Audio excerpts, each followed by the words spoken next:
विजय सिन्हा जी जब नेता प्रतिपक्ष थे, जब इनकी सरकार नहीं तो उस समय बोले थे कि हम सरकारी कर्मी का दर्जा देंगे। अब क्या होगा? वो उप मुख्यमंत्री है। भैया बिहार के राजनीति का कोई मूल्य नहीं रहा, कोई आधार नहीं। पहले जो शिक्षा मंत्री थे वो सही थे चंद्रशेखर जी? ना वो तो सही रहते तो हम लोग का भी उतरना नहीं पड़ता। अच्छा, उतरना नहीं पड़ता। उन्हीं के काज के चलते हम लोग को इस सड़क पर उतरना पड़ रहा है। नीतीश जी कहते हैं सिद्धांत के बिना राजनीति नहीं। कहीं सिद्धांत ही नहीं है, इसलिए वो राजनीति कर रहे हैं। 9वीं बार मुख्यमंत्री बने, आप कह रहे सिद्धांत नहीं है। आज इस डाल पर, कल उस डाल पर। डाल खराब हो जाता है तो बदल लेते हैं। जी नहीं, स्वयं खराब है।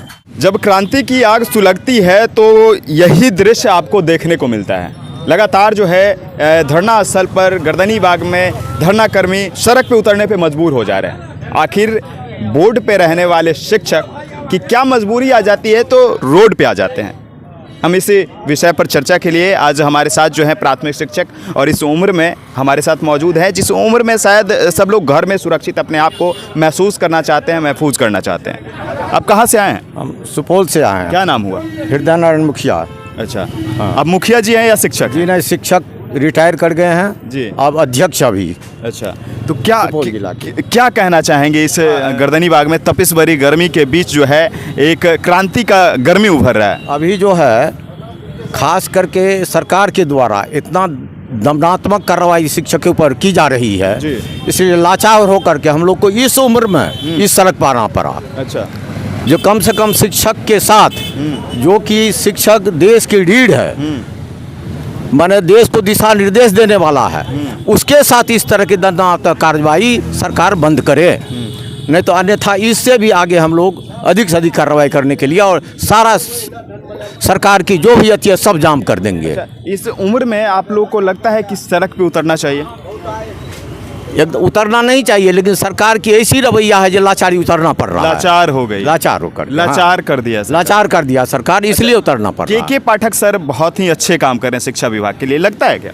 अच्छे काम कर रहे हैं, बुरे भी काम कर रहे हैं। बुरे भी कर रहे हैं, हाँ। अच्छे भी कर रहे हैं, लेकिन हाँ, कुछ इसमें है। देखिए, ये सराहना करने वाली बात को सराहना कर रहे हैं कि अच्छा कर रहे हैं वो, लेकिन कहीं कहीं खोट है उसमें भी। हाँ, खोट है, कुछ खोट है उसमें। अच्छा, अब पहले जो शिक्षा मंत्री थे वो सही थे चंद्रशेखर जी? ना वो तो सही रहते तो हम लोग का भी उतरना नहीं पड़ता। अच्छा, उतरना नहीं पड़ता। उन्हीं के काज के चलते हम लोग को इस सड़क पर उतरना पड़ रहा है। जी जी, इसलिए उनका कार्य ठीक नहीं रहा। अच्छा, क्या कहना चाहेंगे? आप कहाँ से आए हैं? सहरसा से। सरकार के द्वारा वर्तमान समय में विशिष्ट शिक्षा नियमावली का जो प्रकाशन हुआ है वो दुर्भावना से ग्रसित है। दुर्भावना से ग्रसित? जी, सरकार ये नहीं चाहती है कि हम शिक्षकों को सम्मान दें, बल्कि वर्तमान परिवेश में सरकार चाहती है कि शिक्षकों को येन केन प्रकारेण तोड़कर हम सेवा से बर्खास्त करें। मुख्य नीति अभी सरकार में यही है। आज से पूर्व नियोजित शिक्षकों के प्रति जो सरकार का कदम था सराहनीय था, यथोचित वेतनमान में वृद्धि वगैरह वगैरह देते आए, कमिटमेंट भी किए कि हम बिना शर्त नियोजित शिक्षकों को सरकारी कर्मी का दर्जा देंगे, लेकिन राजनीतिक स्वार्थ की पूर्ति के निमित्त अभी सरकार जो है सो दमनकारी नीति का उपयोग करते हुए शिक्षकों को छटनीग्रस्त करना चाहती है। इसी परिप्रेक्ष्य में बार बार वार्ता करने के बावजूद भी, समय लेने के बावजूद भी सरकार के द्वारा कोई सुधारात्मक उपाय नहीं किया जा रहा है।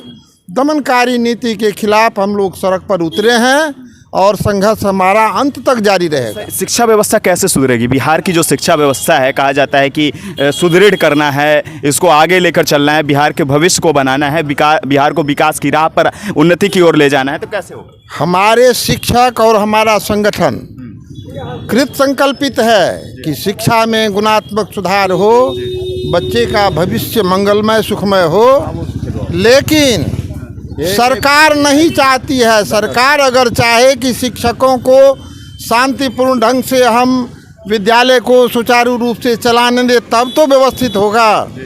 सरकार कहती है अभी घोड़ा गिनो, गधा गिनो, जनगणना करो, चुनाव कराओ, सब कुछ शिक्षक ही करेंगे। इसके बाद भी दमनकारी नीति शिक्षक के ऊपर ही सरकार के द्वारा लागू किया जाता है।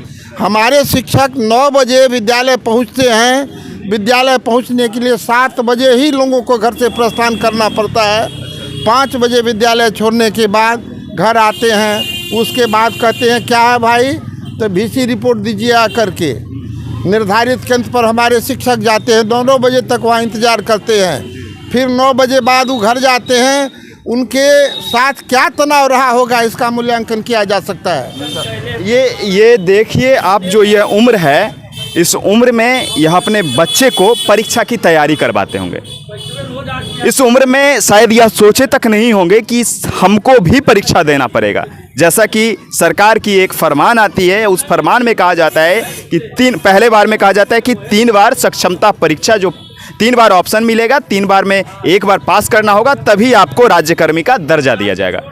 अब इसको 5 बार कर दिया गया है। कहाँ से आए हैं आप?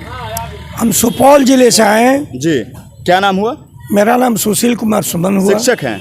जी हाँ, मैं प्रधान अध्यापक हूँ +2 उच्च विद्यालय अच्छा, चटगांव बरकरुआ पंचायत।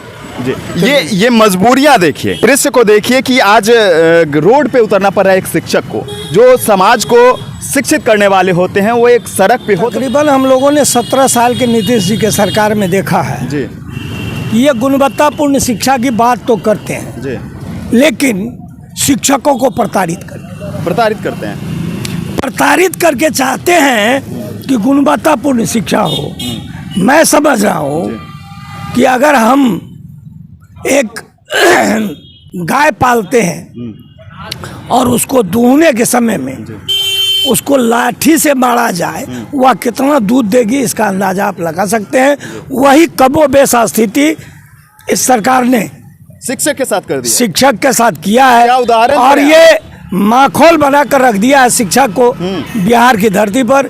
आप देखना चाहेंगे कि जिस समय विद्यालय में हम लोगों के पुराने कैडर के यदा कदा शिक्षक 2-4 शिक्षक थे, उस समय इन्होंने पंचायती राज के माध्यम से इन शिक्षकों को लाए। अच्छा, विजय सिन्हा जी जब नेता प्रतिपक्ष थे, जब इनकी सरकार नहीं तो उस समय बोले थे कि हम सरकारी कर्मी का दर्जा देंगे।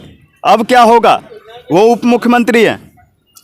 भैया, बिहार के राजनीति का कोई मूल्य नहीं रहा, कोई आधार नहीं है, कोई आधार नहीं है। यह पेंडुलम है, यह डोलता रहता है। नीतीश जी कहते हैं सिद्धांत के बिना राजनीति नहीं। कहे सिद्धांत ही नहीं है इसलिए वो राजनीति कर रहे हैं। सिद्धांत ही नहीं है, सिद्धांत ही नहीं है। 9वीं बार मुख्यमंत्री बने, आप कह रहे हैं सिद्धांत नहीं है। आज इस डाल पर कल उस डाल पर। डाल खराब हो जाता है तो बदल लेते हैं। जी नहीं, स्वयं खराब है। स्वयं खराब है? जी हाँ। कल तक उन्होंने कहा नाखून और बाल दे करके कि हम DNA टेस्ट करवा रहे हैं, बीजेपी के साथ नहीं जाएंगे। मीडिया पे कब्जा हो गया, वो कहते थे।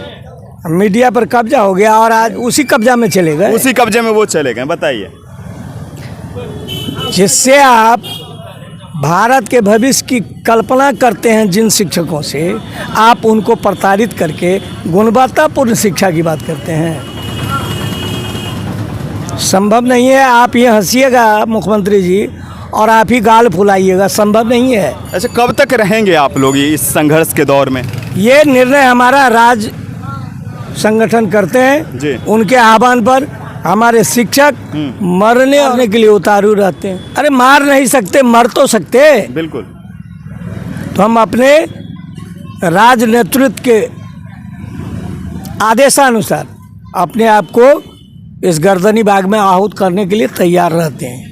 देखिए, इन लोग का जो संघर्ष है, उस संघर्ष में यह पता चलता है कि भले ही सामने खड़े लोग डर कर भाग जाएंगे, लेकिन इन लोगों का संघर्ष कभी भी डर कर नहीं हटने वाला है। डट कर सामना करने वाले हैं यह सभी शिक्षक जो हैं, बिहार राज्य के प्राथमिक शिक्षक, और यह लोग जो है अपना हक लेकर मानेंगे, मरने तक तैयार हैं। और यह बात जो है सरकार कब तक संज्ञान में लेती है, यह देखते ही बनती है। एनडीए की सरकार है और एनडीए की सरकार इन लोगों से जो वादा की थी जब सरकार में नहीं थी, तो अब सरकार में है। यह सरकार में रहने के बाद चुनाव का समय है, तो कितनी मुखरता के साथ इन लोगों की बातों को संज्ञान में लेकर इनकी परिस्थिति को समझिए। चलिए, हमारे साथ जुड़े रहें और अन्य खबरों के लिए बने रहे दिव्य नेशन के साथ। धन्यवाद।